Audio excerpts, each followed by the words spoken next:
বলি নামিয়ে ফেলো। হুযায়ফা যেমনটি বলি তেমনটি তোমরা অনুসরণ করো। সে যেভাবে প্রবেশ করতে চায় সেভাবেই সেই প্রবেশ করুক।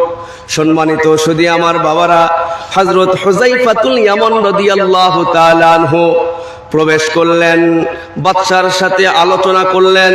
আলোচনা পর্যালোচনার এক পর্যায়ে তাদের খাওয়া দাওয়ার আয়োজন করা হলো। এবার সকলে খাওয়া দাওয়া করতে বসে গেছে, খানা খাওয়া শুরু হয়ে গেছে। চতুর্দিকে সকলে খানার টেবিলে বসে গেছে। সম্মানিত শুধু আমার বাবারা, খানা খাইতেছে। হযরত হুযায়ফাতুল ইয়ামান রাদিয়াল্লাহু তাআলা আনহুর লোকমা থেকে একটা খাবার মাটিতে পড়ে গেছে। এবার হযরত হুযায়ফাতুল ইয়ামান রাদিয়াল্লাহু তাআলা আনহু ওই পোড়া খানাটা তুলে আবার খেয়েছে। সম্মানিত শুধু আমার বাবারা, লোকমা থেকে যদি কোনো খাবার পড়ে যায়, যদি কোনো খাবারের অংশ পড়ে যায়, ওই খাবার পরিষ্কার করে খাওয়া কার সুন্নত? জোরে আওয়াজ দিয়ে বলে। বিশ্বনবী সাল্লাল্লাহু আলাইহি ওয়াসাল্লামের সুন্নাত। নবীজি বলেন, তোমার লোকমা থেকে যে খাবারটা পড়ে গেল, এই খাবারকে তুমি আবার খেয়ে নাও। যদি জায়গা পরিষ্কার হয় তো খাবারকে তো পরিষ্কার করার আর প্রয়োজন নাই। যদি অপরিষ্কার হয় তাহলে ওই খাবারকে পরিষ্কার করে তুমি খেয়ে নাও। বলেন না সুবহানাল্লাহ। হযরত হুযায়ফা রাদিয়াল্লাহু তাআলা আনহু নবীজির আদর্শকে নিজের জীবনে বাস্তবায়ন করার জন্য নিন্দুকের নিন্দাকে তিনি পরোয়া করলেন না, তার আদর্শকে বিসর্জন দিলেন না। নবীজির থেকে যে আদর্শ তিনি শিক্ষা গ্রহণ করেছে, নবীজির থেকে যে সুন্নাত যে শিক্ষা গ্রহণ করেছে, সেই সুন্নাতকে তিনি ওই পারস্য রাষ্ট্রের রাষ্ট্রীয় কার্যালয়েও বাস্তবায়ন করলেন। বলেন না সুবহানাল্লাহ। আজকে আমরা দিন ধর্মকে বিসর্জন দিয়ে অনেক সময় নাস্তিক মুরতাদদের সাথে আতাত করি। কথা বলেন ঠিক কিনা? কথা বলেন ঠিক কিনা? সম্মানিত সুধী আমার বাবারা, আল্লাহ পাকের ভয় যাদের হৃদয়ে আছে, আল্লাহ পাকের মহব্বত যাদের হৃদয়ে আছে, আল্লাহ পাকের মহব্বত যাদের কলিজায় আছে, তারা আল্লাহ পাকের হুকুম পালন করতে গিয়া কোন নিন্দুকের নিন্দাকে পরোয়া করে না। তার কারণ তাদের নজর থাকে উপরে। বলেন নজর থাকে কোথায়? নজর থাকে কোথায় বলেন? উপরে। আপনি একটু তাকিয়ে দেখেন, উপরে যদি আপনি তাকান আশপাশের কাউকে কিন্তু দেখা যায় না। যার নজর উপরে, আশপাশের লোকজনকে সে দেখতে পায় না, আশপাশের লোকজনকে দেখার প্রয়োজন মনে করে না।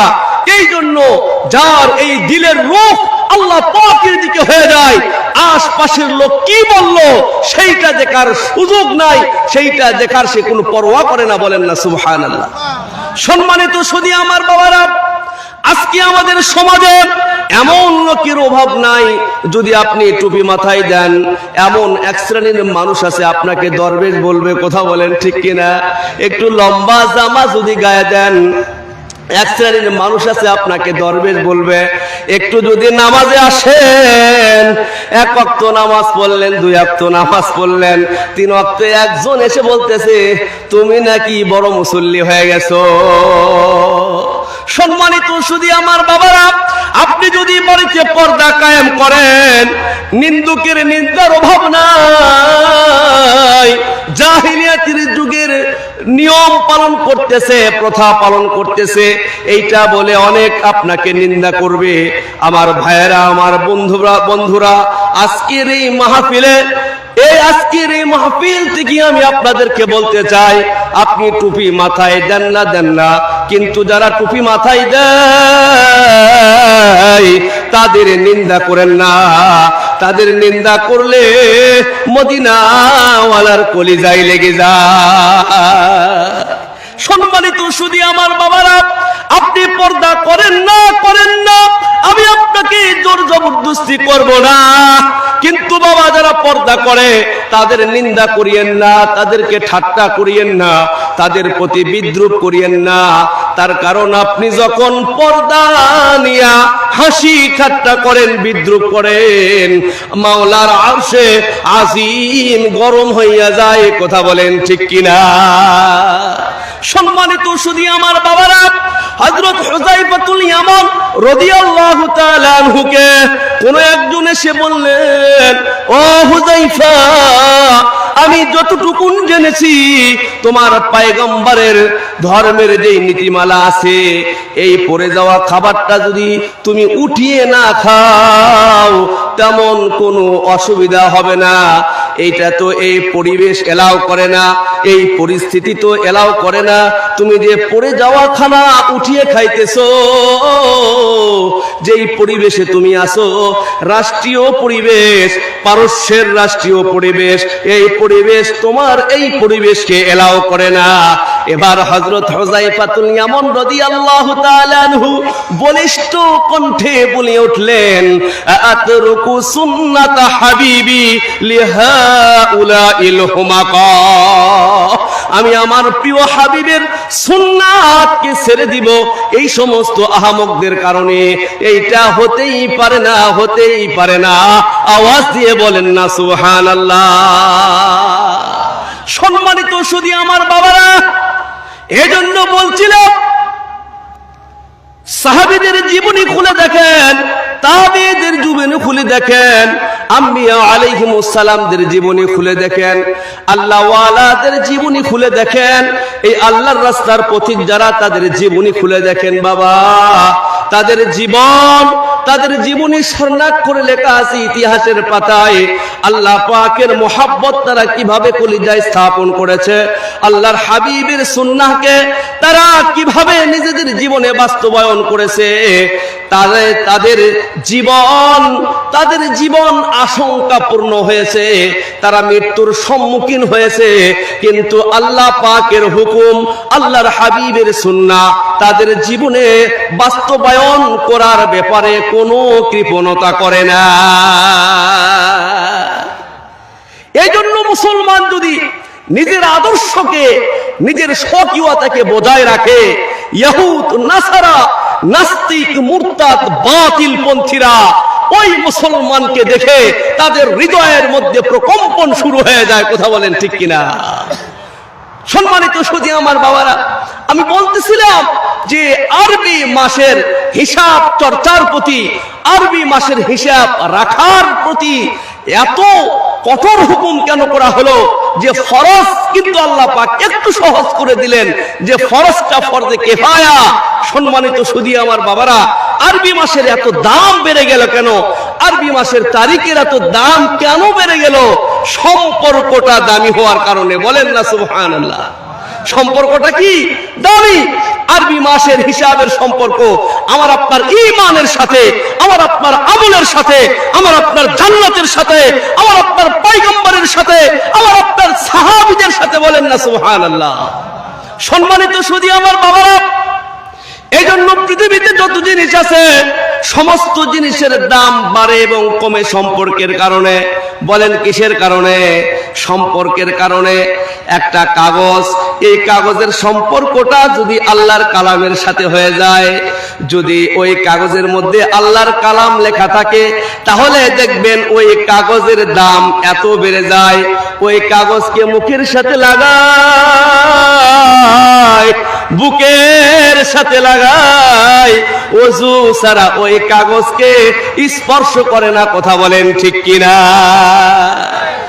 আর যদি ওই কাগজের মধ্যে কোনো মূর্তির ছবি থাকে, তাহলে মুসলমান পায়ের নিচে ফেলে। কথা বলেন ঠিক কিনা? তাহলে ওই কাগজের দাম বাড়লো কিসে? সম্পর্কের কারণে। ওই কাগজের দাম কমলো কিসে? এ বাজান, সম্পর্কের কারণে। ঠিক তেমনি ভাবে বাজান, বাজার থেকে একই টাইলস ক্রয় করে নিয়ে এসেছেন, কিছু অংশ লাগিয়েছেন মসজিদের ভিতরে, আর কিছু অংশ লাগিয়েছেন টয়লেটের ভিতরে। মসজিদের ভিতরে কেউ জুতা পরিধান করে ঢোকে না, আর টয়লেটে জুতা ছাড়া কেউ প্রবেশ করে না। কথা বলেন ঠিক কিনা? একটাই দোকান, আপনারা ক্রেতা ও মসজিদ কমিটি একই মিস্ত্রি দিয়ে আপনারা লাগিয়ে নিলেন। এক শ্রেণীর টাইলসের সম্পর্ক হলো মসজিদের ফ্লোরের সাথে, যার কারণে ওই ফ্লোরের উপর, ওই মসজিদের টাইলসের উপর কেউ জুতা পায়ে ওঠে না। আর ওই শ্রেণীর টাইলস থেকে কিছু অংশ আপনারা টয়লেটে লাগিয়েছেন, ওয়াশরুমে লাগিয়েছেন। ওই ওয়াশরুমে টয়লেটে জুতা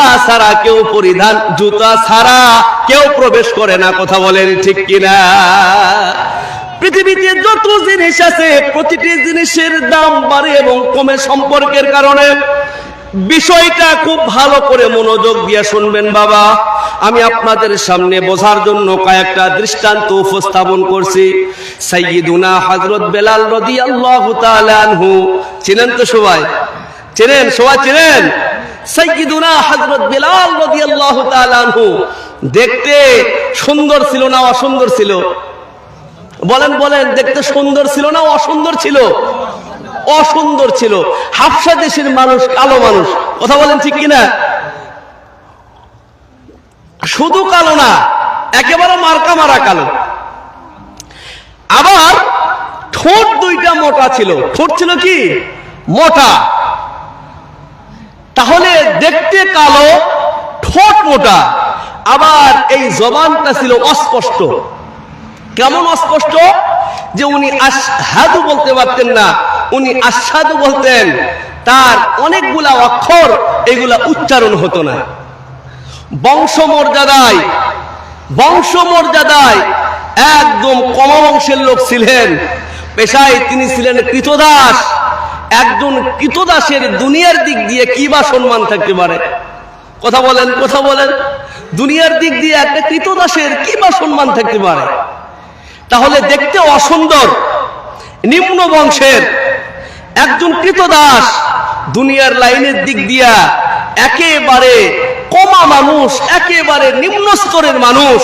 কিন্তু তিনি এত দামি হলেন কেন? এত দাম বেড়ে গেল কেন? তার সম্পর্ক হয়েছিল মুহাম্মাদুর রাসূলুল্লাহ সাল্লাল্লাহু আলাইহি ওয়াসাল্লামের সাথে। কি পরিমাণ সম্পর্ক ছিল! শুধু সম্পর্ক ছিল না, সুসম্পর্ক ছিল। শুধু সম্পর্ক ছিল না, গভীর সম্পর্ক ছিল। বলেন না সুবহানাল্লাহ। সম্মানিত সুধী আমার বাবারা, হযরত বেলাল রাদিয়াল্লাহু তাআলা আনহু যখন মদিনার রাস্তা দিয়ে হাঁটতো, মদিনার লোকজন যখন হযরত বেলালকে দেখতো, তাদের অনুভব হতো যে হযরত বেলালের পরেই আমাদের পয়গম্বর সাল্লাল্লাহু আলাইহি ওয়াসাল্লাম আসতেছে। বলেন না সুবহানাল্লাহ। তার কারণ হযরত বেলাল রাদিয়াল্লাহু তাআলা আনহু যখন রাস্তা দিয়ে হাঁটতেন, নবীজির আগে আগে যাইতেন এবং রাস্তার আপনার কষ্টদায়ক যে সকল জিনিস আছে এই জিনিসগুলো পরিষ্কার করে দিতেন, যাতে করে নবী আলাইহিস সালামের পায়ে কোনো কষ্টদায়ক জিনিস লেগে আঘাতপ্রাপ্ত হয়ে নবীজি কষ্ট না পান, সেই দিকে লক্ষ্য করে তিনি আগে আগে গিয়ে রাস্তা পরিষ্কারের কাজ করতেন। বলেন না সুবহানাল্লাহ। दिल मेरा तस्किर किया एक अरबी, दिल मेरा तस्किर किया एक अरबी, मक्की मदनी हाशिमी मुत्तलिबी। সম্মানিত সুধী আমার বাবারা, হযরত বেলাল রাদিয়াল্লাহু তাআলা আনহু নবীজিকে কেমন ভালোবাসতেন, নবীজির সাথে হযরত বেলাল রাদিয়াল্লাহু তাআলা আনহুর কি পরিমাণ সম্পর্ক ছিল। ইতিহাস খুলে দেখেন, হযরত বেলাল রাদিয়াল্লাহু তাআলা আনহুর জীবনী খুলে দেখেন। নবী আলাইহিস সালামের যখন ইন্তেকাল হয়ে গেল, নবী আলাইহিস সালামের ইন্তেকাল হয়ে যাওয়ার পর কেমন গভীর প্রেম, কেমন গভীর ভালোবাসা, ভালোবাসার টানে ভালোবাসার মানুষের কাছে আসে। কিন্তু হযরত বেলাল রাদিয়াল্লাহু তাআলা আনহু নবী আলাইহিস সালামের যখন ইন্তেকাল হয়ে গেল, গাটি পোটলা বেঁধে মদিনা থেকে বাহির হয়ে যাইতেছে। সাহাবীরা জিজ্ঞেস করলেন, বেলাল তুমি মদিনা থেকে বাহির হয়ে যাও কেন? মদিনা থেকে চলে যাও কেন? হযরত বেলাল রাদিয়াল্লাহু তাআলা আনহু বলেন, যেই মদিনায় নবী নাই, ওই মদিনায় আমি বেলাল থাকতে পারবো না। সাহাবীরা জিজ্ঞেস করে, বেলাল তুমি যদি মদিনা থেকে চলে যাও তাহলে মসজিদে নববীতে আযান কে দিবে? বেলাল।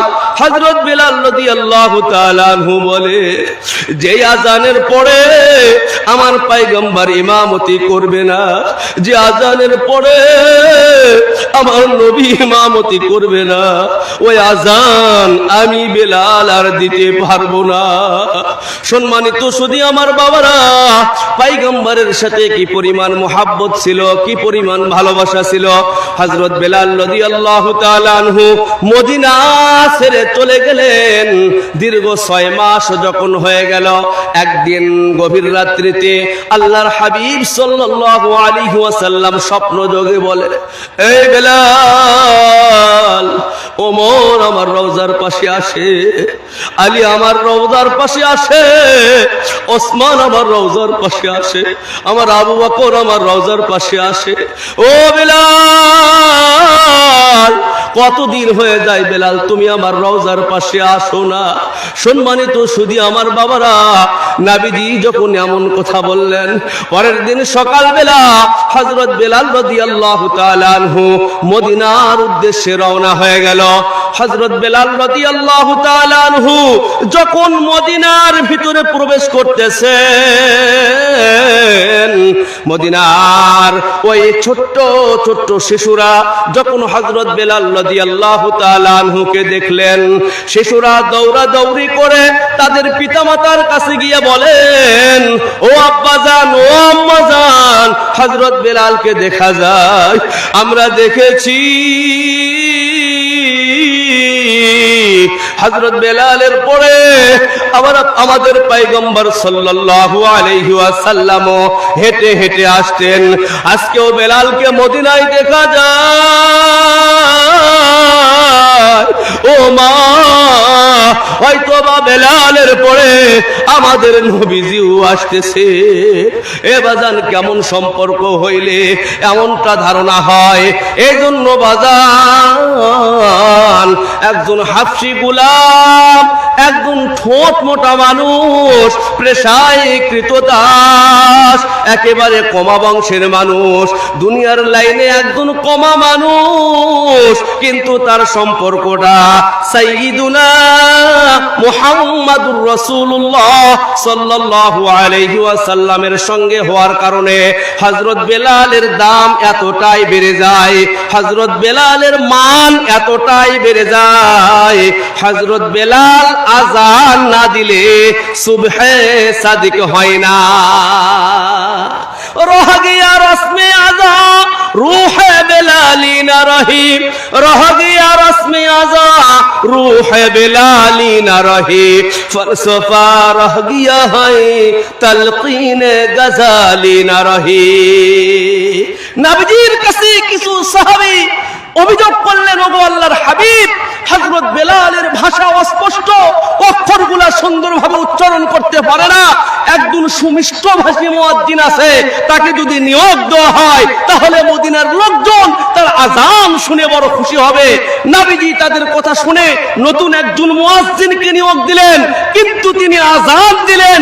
নবীজি মসজিদে নববীতে গেলেন, হযরত জিবরাইল আলাইহিস সালাম এসে বলে, ওগো আল্লাহর হাবিব, গভীর রাত্রিতে আপনি মসজিদে নববীতে কেন? নবীজি বলে, জিবরাইল, আমি তো নামাজ আদায়ের জন্য এসেছি। জিবরাইল বলে, ওগো আল্লাহর হাবিব, এখনো তো ফজরের আযান হয়নি, আপনি মসজিদে আসলেন কেন? বলেন না সুবহানাল্লাহ। হযরত বেলাল রাদিয়াল্লাহু তাআলা আনহু ওইদিকে সিজদায় পড়ে কাঁদতেছে, ইয়া রাব্বাল আলামিন, আমি যে একজন হাফসি গোলাম, আমাকে কালো বানাইছো তুমি, এই ঠোঁটটা মোটাও দিয়েছো তুমি, আমার ভাষাও অস্পষ্ট, আমি যে অক্ষর উচ্চারণ করতে পারি না, এখানে আমার তো কোনো কর্তৃত্ব নাই। ও রব, ভাষা ভালো দেওয়া মিষ্টি দেওয়া এই ক্ষমতা তো তোমার হাতে, কথা বলেন ঠিক কিনা? মসজিদে নববীর আযান দেওয়া হইতে আমি বঞ্চিত হয়ে গেলাম। ও গো রব, এর একটা সুব্যবস্থা আপনি করেন। হযরত বেলালের সেজদাটা এত মাকবুল সেজদা হয়েছে, তার সেজদা আল্লাহ পাকের আরশে আজিমে গিয়ে আঘাত করেছে, বলেন না সুবহানাল্লাহ। হযরত জিবরাইল আলাইহিস সালাম নবীজিকে বললেন, ওগো আল্লাহর হাবিব, এখনো আযান হয় নাই, আপনি মসজিদে নববীতে কেন? নবী আলাইহিস সালাম বলে, কেন? নতুন মুয়াজ্জিন তো নিয়োগ দেওয়া হয়েছে, সুমিষ্ট ভাষায় আযান দিয়েছে, আযান তো হয়েছে ভাই জিবরাইল।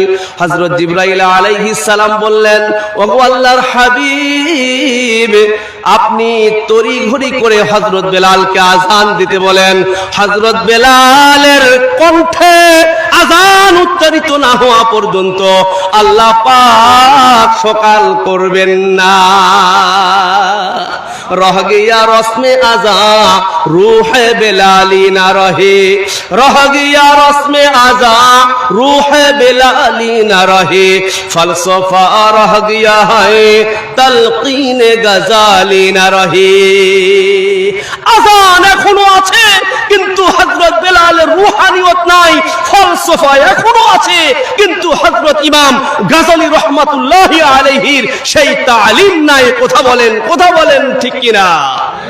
সম্মানিত শুধু আমার বাবারা, হযরত বেলালের সম্পর্কটা দামি হওয়ার কারণে তিনি এতটাই দামি হয়ে গেলেন যে যার আযান না হলে সকাল হয় না।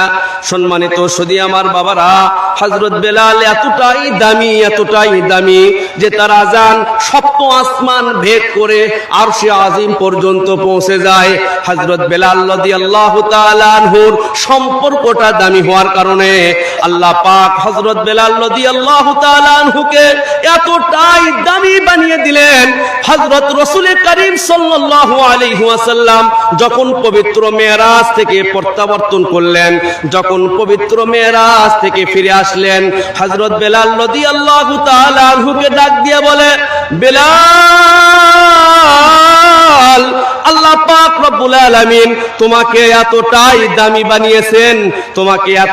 দামি বানিয়েছেন, আমি যখন জান্নাত পরিদর্শন করতেছিলাম, জান্নাত যখন ঘুরে ঘুরে হযরত জিবরাইল আলাইহিস সালাম আমাকে দেখাইতেছিল, ওই সময় জান্নাতের মাঝে আমি তোমার পায়ের খরমের আওয়াজ শুনেছি, বলেন না সুবহানাল্লাহ। হযরত বেলাল এতটাই দামি, দুনিয়ার জমিনে পা ফেলেন কিন্তু তার পা পড়ে জান্নাতের জমিনে, বলেন না সুবহানাল্লাহ। শুধু তাই নয়, হযরত বেলাল রাদিয়াল্লাহু তাআলা আনহু নবী আলাইহিস সালাম যেই উটে চড়ে, যেই বাহনে চড়ে জান্নাতে প্রবেশ করবেন, ওই বাহনের ওই উটের রশি থাকবে হযরত বেলালের হাতে, বলেন না সুবহানাল্লাহ। তাহলে দাম বাড়লো কিসে? বলেন, দাম বাড়লো কিসে? সম্পর্কের কারণে। হযরত বেলাল রাদিয়াল্লাহু তাআলা আনহু দুনিয়ার লাইনের দিক দিয়া যদিও বা উনি অনেক কমা, অনেক নিম্নমানের, কিন্তু সাইয়্যিদুল আম্বিয়ার সাথে তার সম্পর্ক হওয়ার কারণে, সাইয়্যিদুল আম্বিয়ার সাথে তার গভীর মুহাব্বত আর ভালোবাসা হওয়ার কারণে আল্লাহ পাক আকাশচুম্বী দামি বানিয়ে দিলেন। কথা বলেন ঠিক কিনা? আরো একজন দামি মানুষের কথা আপনাদেরকে শোনাবো, যার নাম হইতেছে হযরত আব্দুল্লাহ যুলবিজাদাইন। বলেন তার নাম কি? বলেন, হযরত আব্দুল্লাহ যুলবিজাদাইন। একটু জিকির করি, লা ইলাহা ইল্লাল্লাহ।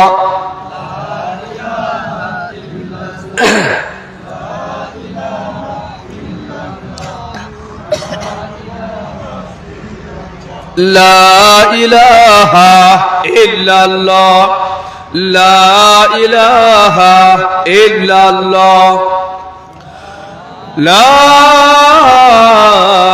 ইলাহা ইল্লাল্লাহ মুহাম্মাদুর রাসূলুল্লাহ সাল্লাল্লাহু আলাইহি ওয়াসাল্লাম। হযরত আব্দুল্লাহ রাদিয়াল্লাহু তাআলা আনহু যুবক একজন মানুষ ছিলেন, মাত্র বয়স 16 বছর। বলেন বয়স কত? 16 বছরের যুবক। আল্লাহু আকবার। সমাজের যুবকদের মাঝে যখন বিপ্লবী চেতনা ঘটে, সমাজের যুবকদের মাঝে যখন বিপ্লবী চেতনা ঘটে, তখন দেশে কোনো নৈরাজ্য, কোনো নৈরাজ্যবাদ, কোনো স্বৈরাচার শাসকের ঠাঁই হয় না। কথা বলেন ঠিক কিনা? কথা বলেন ঠিক কিনা? 5ই আগস্ট আমাদেরকে দেখিয়ে দিয়েছে যুবকদের বিপ্লব কি করতে পারে। কথা বলেন ঠিক কিনা? যুবকদের বিপ্লব কি করতে পারে। এই জন্য আজকের এই মাহফিল থেকে আমি যুবকদেরকে উদারত আহ্বান জানাবো, আসো ইসলামী আন্দোলনের সদস্য হও, ইসলামী আন্দোলনে যোগ দাও। তোমাদের দ্বারাই এই বাংলার এই পবিত্র ভূমিতে ইসলামী রাজ কায়েম করা সম্ভব হবে ইনশাআল্লাহ। সম্মানিত সুধী আমার বাবারা, মাত্র 16 বছরের যুবক। বলেন কয় বছরের যুবক?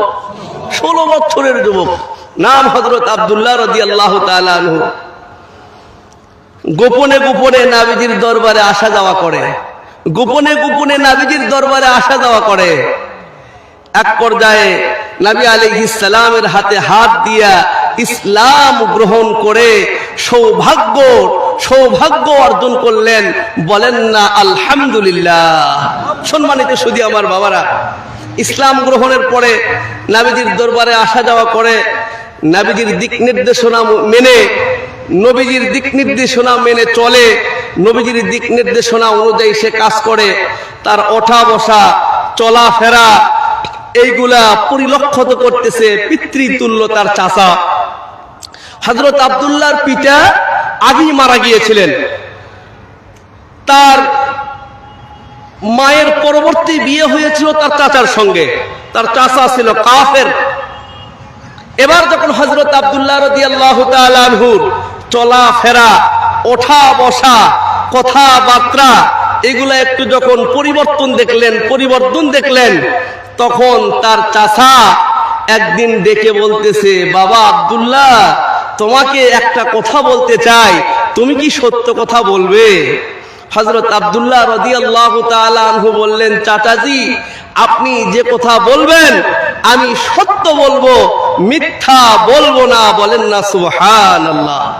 ইসলামী আন্দোলনের যারা নির্ভীক সৈনিক, তারা বলিষ্ঠ কণ্ঠে মৃত্যুকে আলিঙ্গন করতে হলেও তারা সত্যের পথে থাকে। কথা বলেন ঠিক কিনা?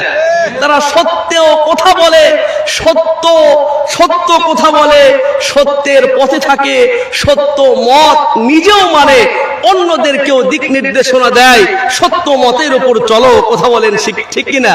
সম্মানিত সুধী আমার বাবারা, হযরত আব্দুল্লাহ রাদিয়াল্লাহু তাআলা আনহু বললেন, চাচাজি আপনি যা বলবেন আমি সত্যই আপনাকে সত্য কথা বলবো, মিথ্যা কথা বলবো না। তার চাচা জিজ্ঞেস করে, বাবা আব্দুল্লাহ তুমি কি ইসলাম গ্রহণ করেছো? তুমি কি ইসলাম গ্রহণ করেছো? হযরত আব্দুল্লাহ রাদিয়াল্লাহু তাআলা আনহু বললেন, চাচাজি হ্যাঁ, আমি মুহাম্মদ সাল্লাল্লাহু আলাইহি ওয়াসাল্লামের হাতে হাত দিয়ে কালিমা পড়েছি। সকলেই পড়েন, আশহাদু আল্লা ইলাহা ইল্লাল্লাহু ওয়াহদাহু লা শারীকা লাহু ওয়া আশহাদু আন্না মুহাম্মাদান আবদুহু ওয়া রাসূলুহু। সম্মানিত সুধী আমার বাবারা, হযরত আব্দুল্লাহ রাদিয়াল্লাহু তাআলা আনহু যখন এই বলিষ্ঠ কণ্ঠে সত্য উচ্চারিত করেছে, সাথে সাথে তার উপর নির্যাতন শুরু হয়ে গেছে। সত্য কথা বললে নাস্তিক মুরতাদদের গায়ে আগুন ধরে। কথা বলেন ঠিক কিনা? বলেন কথা বলেন ঠিক কিনা? সত্য কথা বললে, সত্যের আওয়াজ দিলে নাস্তিক পাড়ায় আগুন লাগবে, এটাই স্বাভাবিক। কথা বলেন ঠিক কিনা? নাস্তিক পাড়ার লোকদেরকে বলবো, তোমাদের দেহে আগুন লাগতে পারে, কিন্তু ঈমানদারদের কণ্ঠকে তোমরা রোধ করতে পারবা না, পারা সম্ভব না। কথা বলেন ঠিক কিনা? এই জন্য সম্মানিত শুধু আমার বাবারা, হযরত আব্দুল্লাহ রাদিয়াল্লাহু তাআলা আনহু যখন ওই সত্য উচ্চারিত করলো, সাথে সাথে তার উপর নির্যাতনের আমাবাস্যার সেই কালো অন্ধকার নেমে আসলো। এমন প্রহার প্রহার করতে করতে হযরত আব্দুল্লাহ রাদিয়াল্লাহু তাআলা আনহু জমিনে পড়ে গেলেন। হযরত আব্দুল্লাহ রাদিয়াল্লাহু তাআলা আনহু জমিনে পড়ে গেলেন, কিন্তু প্রহার বাদ দেয় না। তার চাচার একটাই কথা, হয়তোবা ইসলাম ছাড়বি, নয়তোবা আমার বাড়ি ছাড়বি। যদি ইসলাম না ছাড়িস তাহলে আমার বাড়ি ছাড়তে হবে, আর আমার বাড়িতে থাকতে চাইলে ইসলাম ছাড়তে হবে। জালেম সরকাররা যেমন ওলামায়ে কিরামদের কণ্ঠকে রোধ করার জন্য তাদের ঘোষণা ছিল, সত্য কথা বলবা না, যদি সত্য বলো তাহলে জেলে। কথা বলেন ঠিক কিনা?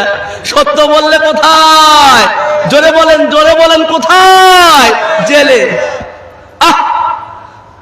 স্বৈরাচার শাসক কত মানুষের জীবন যে নাশ করেছে, কত খুন গুম আর হত্যা সেই আয়না ঘর নামক ঘরে ঘটিয়েছে আল্লাহ পাক ভালো জানেন। কথা বলেন ঠিক কিনা?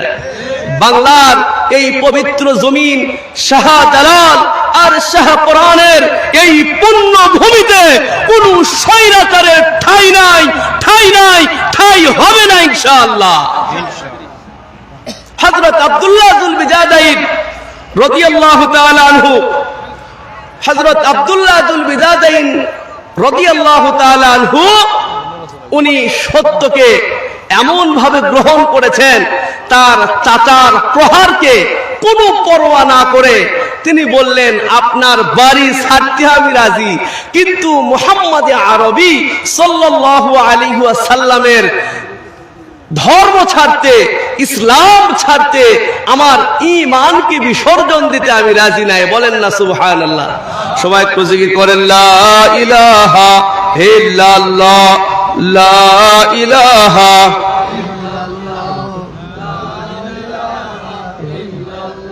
আপনার কোন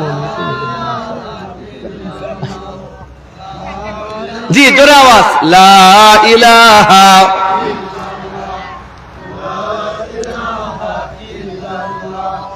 লা ইলাহা ইল্লাল্লাহু মুহাম্মাদুর রাসূলুল্লাহ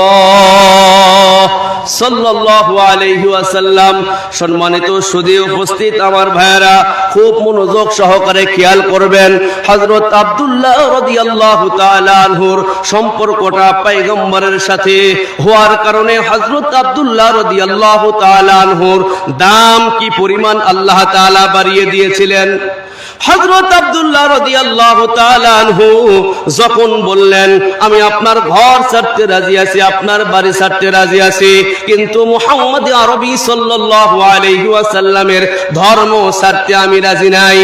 এবার তার চাচা বললেন, যদি তাই হয় তাহলে তোমার পরনে যেই কাপড় চোপড়গুলো আছে এগুলাও আমার দেওয়া।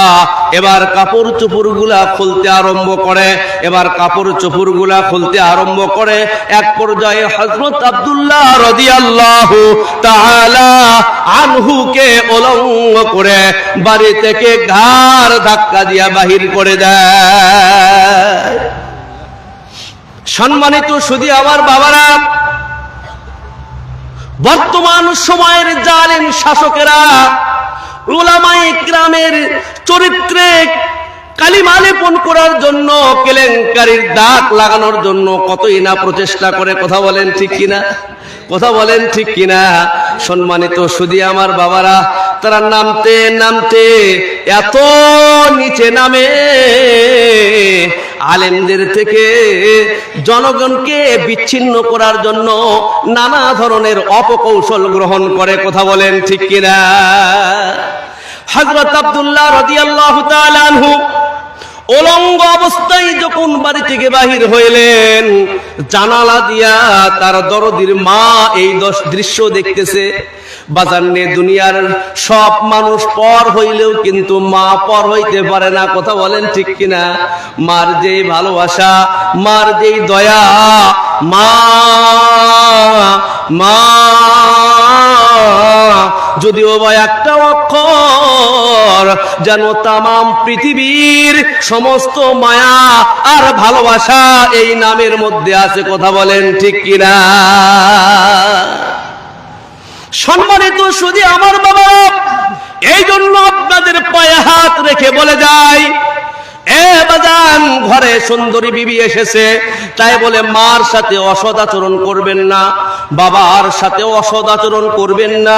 পিতা মাতা দুনিয়াতে নাই, কমপক্ষে সপ্তাহে একদিন শুক্রবার হলেও মা বাবার কবরের পাশে গিয়া দুহাত খানা আসমানের দিকে উত্তোলন করে পড়বেন। সকলেই পড়েন, রব্বির হামহুমা কামা রব্বায়ানি সগীরা। আল্লাহর হাবিব সাল্লাল্লাহু আলাইহি ওয়াসাল্লাম বলেন, যেই সন্তান তার পিতামাতার কবরের পাশে গিয়া পিতামাতার গুনাহ মাফ চায়, আল্লাহ তাআলা শুধু ওই পিতামাতাকে নয়, ওই সন্তানের জীবনের গুনাহগুলিও মাফ করে দেয়। খেদমতে মা দরপিদর কোন শুভ শাম, খেদমতে মা দরপিদর কোন শুভ শাম, তাকে বাসি দর্দ আলম নেকুনাম। যদি পিতামাতার খেদমত করতে পারেন, পিতামাতার সেবা করতে পারেন, তাহলে দুনিয়াতেও আপনার নাম কামাইতে পারবেন, দুনিয়াতেও আপনি শুহরত অর্জন করতে পারবেন, দুনিয়াতেও সম্মানিত হবেন, আখিরাতে জান্নাতের চাবি পেয়ে আল্লাহ পাক আপনাকে মর্যাদাবান করবেন। বলেন না সুবহানাল্লাহ। মা জননী সহ্য করতে পারলেন না, একটা চাদর জানালার ফাঁক দিয়ে ফেলে দিলেন। হযরত আব্দুল্লাহ যুল বিজাদাইন রাদিয়াল্লাহু তাআলা আনহু এবার ওই চাদরটাকে ছিঁড়ে দুই পাট করে এক পাট দিয়া নিচের অংশ ঢাকলেন, অপর পাট দিয়ে উপরের অংশ ঢাকলেন। এবার হাঁটতেছেন আর চলতেছেন, আর চোখ দিয়া পানি পড়তেছে, আর মাওলাকে বলতেছে, মাওলা পাইলাম না রে, পাইলাম না, তোমায় বুঝি পেয়েও পাইলাম না। ও মালিক, বাড়ি ছাড়লাম, সব কিছু ছাড়লাম, ও মালিক বাবাকে আগে নিয়েছো। পিতৃতুল্য একজন চাচা ছিল, জুলুম করে নির্যাতন করে দেহের কাপড় পর্যন্ত খুলে নিল, বাড়ি থেকে ঘাড় ধাক্কা দিয়া বাহির করে দিল। মার মনের মধ্যে দয়া থাকার পরেও পরিবেশ প্রতিকূল হওয়ার কারণে ভালোবাসা প্রকাশ করতে পারল না। ও গো মালিক, দুনিয়ার সব ছেড়ে দিলাম, কিন্তু আমি তোমাকে ছাড়তে পারলাম না। মালিক, দুনিয়া আমাকে ভুলে গেলে, তুমি জানো আমারে ভুলিও না। এ বাবা, অন্তরের ব্যথা প্রকাশ করতেছে। আর হযরত আব্দুল্লাহ যুল বিজাদাইন রাদিয়াল্লাহু তাআলা আনহু সামনের দিকে হাঁটতেছেন। হাঁটতে হাঁটতে পয়গম্বরের হুজরা মোবারকের সামনে দাঁড়িয়ে যায়। ফজরের আযান হয়ে যায়, নবী আলাইহিস সালাম দরজা খুলে বাহির হয়। ও বাবাজিরা, আমার ভাইয়েরা, আমার বন্ধুরা, পর্দার আড়ালের মা বোনেরা, দয়া করে দিলের দরজাটা খুলে দিয়া খুব ভালো করে বুঝবেন। মা, হতে পারে আজকের আলোচনার কোনো অংশ আপনার জীবনের মোড় ঘুরিয়ে দিতে পারে। সম্মানিত শুধু আমার বাবারা, হযরত আব্দুল্লাহ যুল বিজাদাইন সালাম দিয়ে দিলেন। নবী আলাইহিস সালাম সালাম গ্রহণ করলেন, কিন্তু নবীজি কোনো কথা বললেন না। সোজা মসজিদে নববীতে প্রবেশ করে ফজরের নামাজ আদায় করলেন। এবার হযরত আব্দুল্লাহ যুল বিজাদাইনকে ডাকে, বাবা আব্দুল্লাহ, এই গভীর রাত্রিতে তুমি কেন আমার বাড়ির দরজার সামনে? হযরত আব্দুল্লাহ রাদিয়াল্লাহু তাআলা আনহু বলে, ওগো আল্লাহর হাবিব, বাবা আগেই দুনিয়া ত্যাগ করে চলে গেছে, মা পরবর্তীতে বিবাহ বন্ধনে আবদ্ধ হয়েছে চাচার সাথে। চাচা মুশরিক কাফের, আমি যে ইসলাম ধর্ম গ্রহণ করেছি এটা তার সহ্য হয়নি, এই জন্য বাড়ি থেকে বাহির করে দিয়েছে। ও আল্লাহর রাসূল, যাওয়ার মতো আমার কোনো জায়গা নাই, তাই আমি আপনার দরজায় এসে হানা দিয়েছি। নবী আলাইহিস সালাম মাথায় হাত বুলিয়ে দেয় আর বলে, আব্দুল্লাহ বাবা চিন্তা করিস না, আজ থেকে আমি পয়গম্বর তোর বাবা এবং মা হয়ে গেলাম। বলেন না সুবহানাল্লাহ। আপনারা জানেন ছোট্ট একটা শিশু যাকে বিক্রি করা হয়েছিল নবী আলাইহিস সালামের কাছে, নবী আলাইহিস সালামের এত আদর, এত ভালোবাসা, এত সোহাগ পেয়ে সে নবীজির প্রতি এতটাই আকৃষ্ট হয়েছিল, পরবর্তীতে তার পিতামাতা তাকে নেওয়ার জন্য আসলে হযরত যায়েদ রাদিয়াল্লাহু তাআলা আনহু বললেন, হযরত যায়েদ বিন হারেসা রাদিয়াল্লাহু তাআলা আনহু বললেন, না আমি নবীজির দরবার ছেড়ে যাব না। বলেন না সুবহানাল্লাহ। ওয়ামা আরসালনাকা ইল্লা রাহমাতাল লিল আলামিন। সমগ্র জগতের জন্য নবীজিকে পাঠানো হয়েছিল রহমত স্বরূপ। আওয়াজ দিয়ে বলেন না সুবহানাল্লাহ। হযরত আব্দুল্লাহ সেখানে রয়ে গেলেন, নবীজির দরবারে তালিম গ্রহণ করতেছেন, নবীজির দরবারে থাকতেছেন। একদিন নবীজি সফরে বাহির হবেন, বলতেছেন, ওগো আল্লাহর হাবিব আমাকে কি একটু সঙ্গে নেওয়া যায় না? অন্যান্য সাহাবীরা বললেন, ওগো আল্লাহর হাবিব আব্দুল্লাহ নতুন মানুষ, তাকে না নিলেই হয়। নবীজি বললেন, সাহাবীরা আমার আব্দুল্লাহর মা নাই, আমার আব্দুল্লাহর বাবা নাই, তো আমাদের সঙ্গেই সে সফর করবে। আওয়াজ দিয়ে বলেন না সুবহানাল্লাহ। সম্মানিত সুধী আমার বাবারা, নবীজির সঙ্গে সফরে বাহির হয়ে গেলেন। পথ চলতেছে চলতেছে চলতেছে, নির্দিষ্ট একটা জায়গায় গিয়া তাবু গাড়লেন। তাবু আলাদা আলাদা হয়ে গেল। তাবুর ভিতরে যার যার তাবুতে সে প্রবেশ করলেন। হঠাৎ হযরত আব্দুল্লাহ রাদিয়াল্লাহু তাআলা আনহুর গায়ে প্রচন্ড জ্বর উঠল। এত জ্বর, এত জ্বর, নবীজির তাবুতে খবর দেওয়া হলো, ওগো আল্লাহর হাবিব আপনার আব্দুল্লাহর গায়ে প্রচন্ড জ্বর উঠেছে। নবী আলাইহিস সালাম সেখানে আগমন করলেন, হযরত আব্দুল্লাহর অবস্থা পর্যবেক্ষণ করলেন। এবার নবী আলাইহিস সালাম লক্ষ্য করে দেখেন আব্দুল্লাহর অবস্থা বেশি ভালো না, আব্দুল্লাহর বেশি সময় দুনিয়াতে থাকবে না। নবী আমার সেখানে বসে গেলেন। নবীজির রানের উপরে হযরত আব্দুল্লাহ রাদিয়াল্লাহু তাআলা আনহুর মাথাটা নিলেন। ভালো করে খেয়াল করবেন বাবা, কি পরিমাণ সৌভাগ্য অর্জন করেছে হযরত আব্দুল্লাহ রাদিয়াল্লাহু তাআলা আনহু। বিদায়ের পূর্ব মুহূর্তে নবী আলাইহিস সালামের রানের উপর মাথা রাখলেন হযরত আব্দুল্লাহ রাদিয়াল্লাহু তাআলা আনহু। এবার নবীজির নূরানি চেহারার দিকে তাকায়। নবী আমার হযরত আব্দুল্লাহর চেহারার দিকে মায়া নিয়া, দয়া নিয়া তাকিয়ে আছে। সম্মানিত সুধী আমার বাবারা, এক পর্যায়ে হযরত আব্দুল্লাহ রাদিয়াল্লাহু তাআলা আনহু আস্তে আস্তে তার শরীরটা নিস্তেজ হয়ে আসে। কালিমা পড়তে পড়তে দুনিয়া থেকে বিদায় নেয়। নবী আলাইহিস সালাম চোখের পানি ছেড়ে দিয়া কাঁদতে থাকেন। হযরত আব্দুল্লাহ রাদিয়াল্লাহু তাআলা আনহুর ভালোবাসায় সিক্ত হইয়া সরওয়ারে কায়নাত সাইয়্যিদুল আম্বিয়া দু চোখের পানি ছেড়ে দিয়েছে। সাহাবীরা চোখের পানি ছেড়ে দিয়েছে।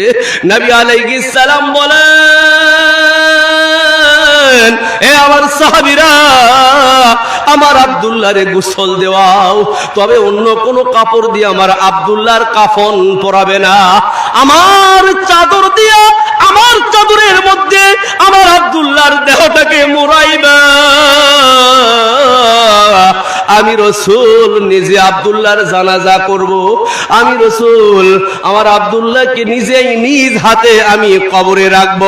সম্মানিত সুধী আমার বাবারা, পয়গম্বরের সাথে সম্পর্ক করার কারণে, নবীজির সাথে সম্পর্ক করার কারণে, নবী আলাইহিস সালামের সাথে গভীর মহব্বত আর প্রেমের সম্পর্ক স্থাপন করার কারণে হযরত আব্দুল্লাহ এতটাই সৌভাগ্যবান হয়ে যায়, নবীজির রানের উপরে তার আখেরি শ্বাসটা, আখেরি নিঃশ্বাসটা যায়। সম্মানিত সুধী আমার বাবারা, শুধু তাই না, নবী আলাইহিস সালামের চাদর তার কাফনের কাপড় হয়। আহারে এমন চাদরের চাদর, এত এত দামি চাদর, এত দামি চাদর, যে চাদর কোন মাটি খাইতে পারবে না।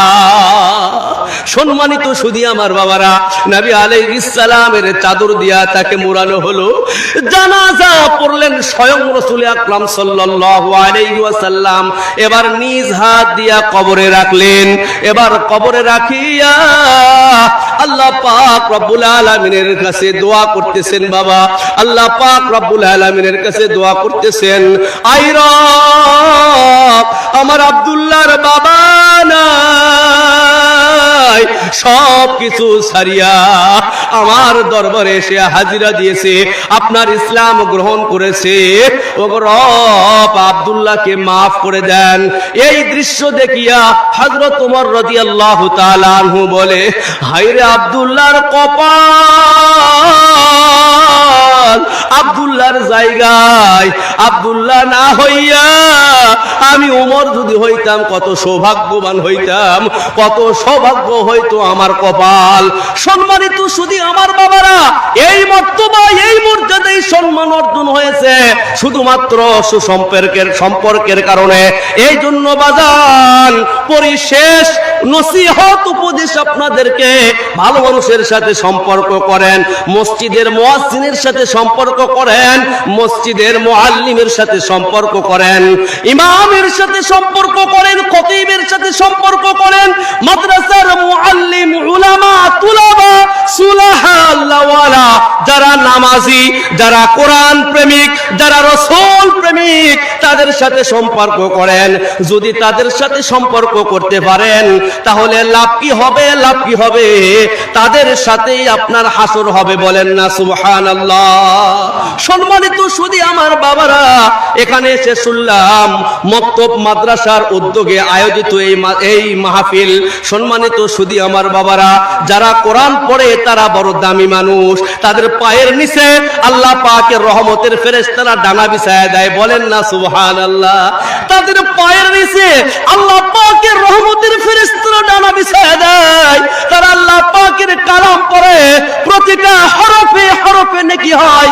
আসমান ওয়ালারা দুনিয়াবাসীদেরকে ওই রকম দেখেন, আমরা যেমন আসমানের তলদেশ থেকে ওই চন্দ্র গ্রহ, যে সকল তারকারাজি আছে মিটমিট করে জ্বলতেছে, ওই তারকারাজি গুলো আমাদের চোখে যেমন পড়ে, আল্লাহর ফেরেশতাদের চোখের মধ্যে ওই সমস্ত ঘরগুলা উজ্জ্বল উজ্জ্বল চোখে পড়ে, যেই সমস্ত ঘরের মধ্যে আল্লাহ পাকের কালাম তেলাওয়াত করা হয়। বলেন না সুবহানাল্লাহ।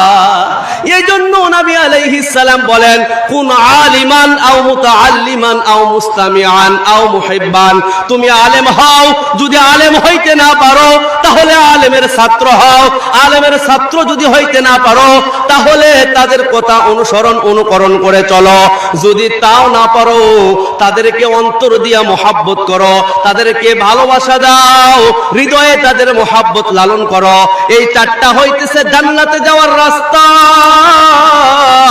এই চারটার বিপরীত যে রাস্তা আছে এটা হইতেছে জাহান্নামের রাস্তা।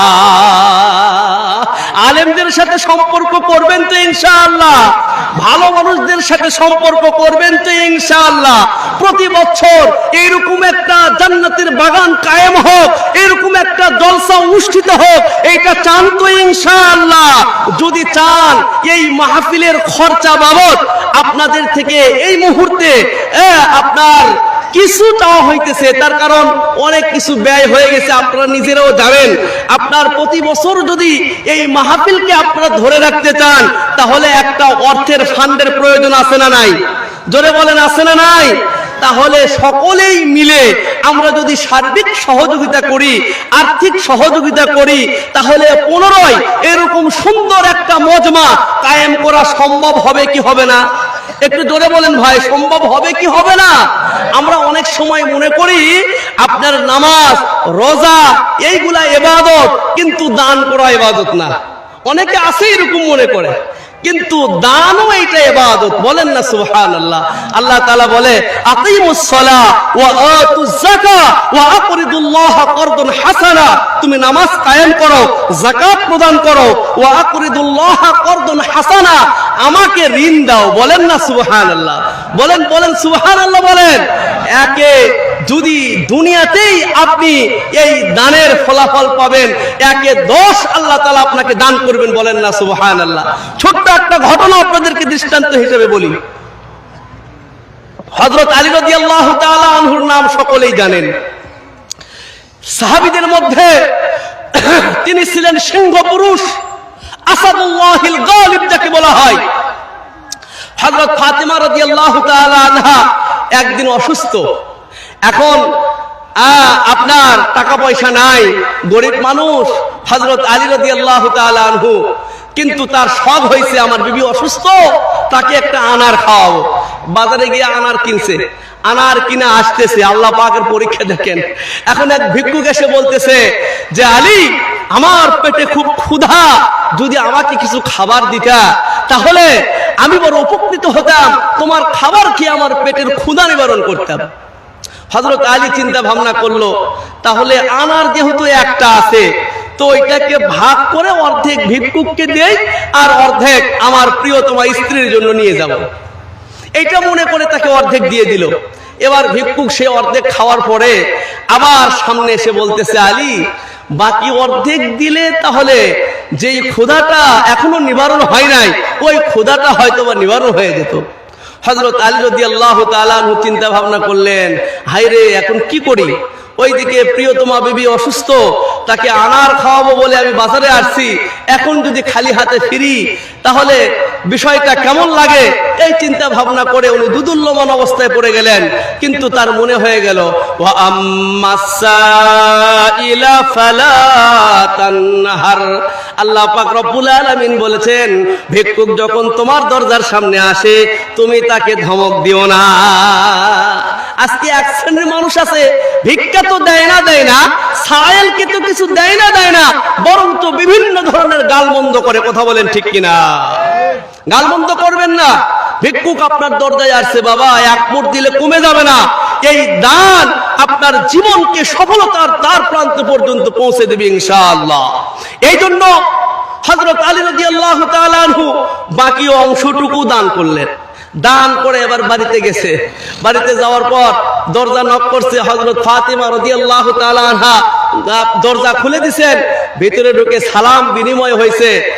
হযরত ফাতিমা রাদিয়াল্লাহু তাআলা আনহা জিজ্ঞেস করলেন, স্বামী গো, আপনি তো বললেন বাজারে গেলেন আনার আনার জন্য, তো আনার কি নিয়ে আসছেন? হযরত আলী রাদিয়াল্লাহু তাআলা আনহু একটু লজ্জা পেলেন, মাথাকে একটু নিচু করলেন। বলে, স্বামী গো কি হয়েছে? বলে, বিবি তোমার জন্য একটা আনার ক্রয় করেছিলাম, কিন্তু ভিক্ষুক আমার সামনে এমন ভাবে দাঁড়িয়েছিল, আমার লজ্জাবোধ হচ্ছিল, আমি ভিক্ষুককে কিভাবে বলি যে আমার কাছে কিছু নেই। এই জন্য তাকে দান করে আসছি।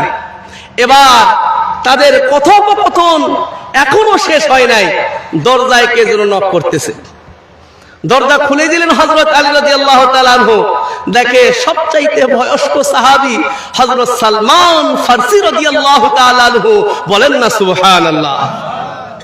হযরত সালমান ফারসি রাদিয়াল্লাহু তাআলা আনহু দরজায় তার মাথার দিকে তাকিয়ে দেখে একটা ঝাঁকায় যেন কি।